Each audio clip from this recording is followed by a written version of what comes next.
Welcome back to a new video, friends. Today we are going to talk about how to disconnect earbuds in JioPhone Next, guys. How can you disconnect your earbuds in JioPhone, guys? Today we are going to talk about this topic. So before starting video, friends, I want to tell you, if you need my channel, so please go and subscribe my channel, click the bell icon and like my videos.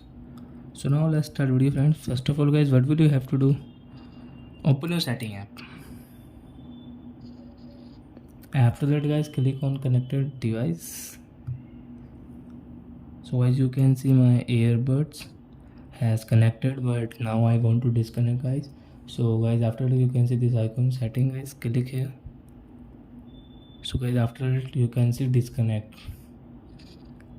So as you want to disconnect your earbuds, so guys, click here. So it will disconnect automatic. So I think, guys, you have understood how to disconnect earbuds in JioPhone Next, guys. How can you disconnect? So that's it, guys. Thank you for watching my video, guys. We will meet on next video with new topic. But guys, before, guys, please go and like my video, subscribe my channel. Bye bye, friends.